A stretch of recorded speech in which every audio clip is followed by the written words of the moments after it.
Today, I'm excited to share a story about the World's Fair and what may be our smallest pair of Levi's 501 jeans.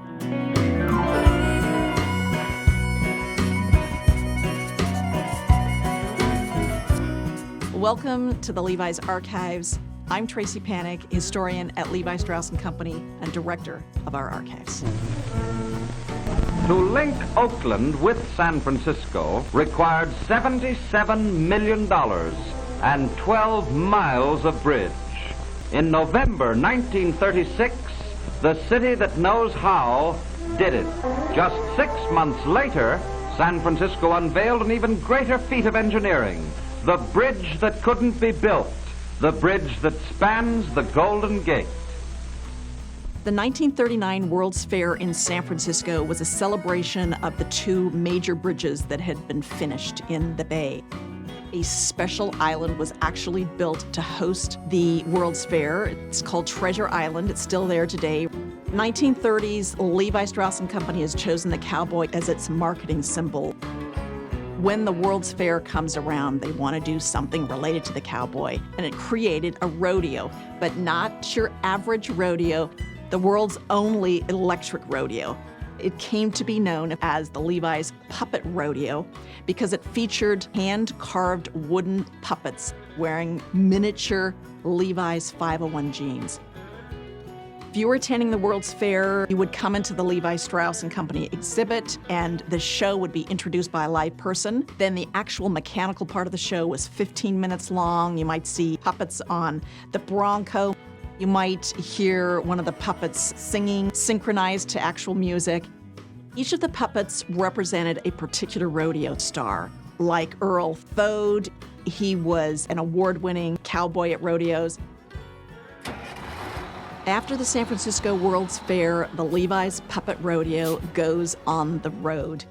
The Levi's Puppet Rodeo truck was unmistakable. One side of the truck opens up, and it's in that area where the Puppet Rodeo happens. It's advertised often in newspapers in advance so people can come out and see it. The Levi's Puppet Rodeo was really a family show, so you could come, mom, dad, the kids. It went all throughout the West. Little towns in California, Nevada, Arizona, major cities like Portland, Oregon. By the early 1940s, when World War II breaks out, the Puppet Rodeo becomes a way for the IRS to raise war bonds. And it was so popular after traveling to towns that it actually generated almost $7 million in war bonds. The Levi's Puppet Rodeo was on the road for over a decade.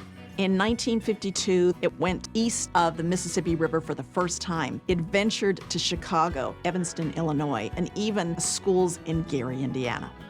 The archives is filled with boxes, just a range of things from the 1800s to present. There was, for a long time, a box on the top of one of the shelves that was unmarked. Lo and behold, there was one puppet in there. It was the puppet of Earl Thode, the famous rodeo star. It had his little hat, yellow rodeo shirt, and his little pair of 501s. Earl and his puppet, side by side. Earl had on a satin Levi's rodeo shirt, and of course, a little pair of miniature 501s. In the archives, we have ads for the Puppet Rodeo.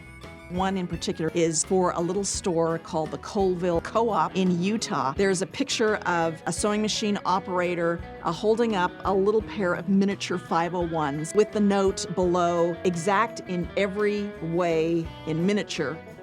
They would have had rivets, copper rivets. The backside would have had covered rivets. And that's because in about 1937, we began concealing the rivets on the back pocket so they wouldn't scratch furniture. The Levi's Puppet Rodeo truck actually is still around today. It was purchased by a collector, and he lives in Springville, Utah, where he has a museum. Grew up in California, and Levi's and t-shirts were the thing.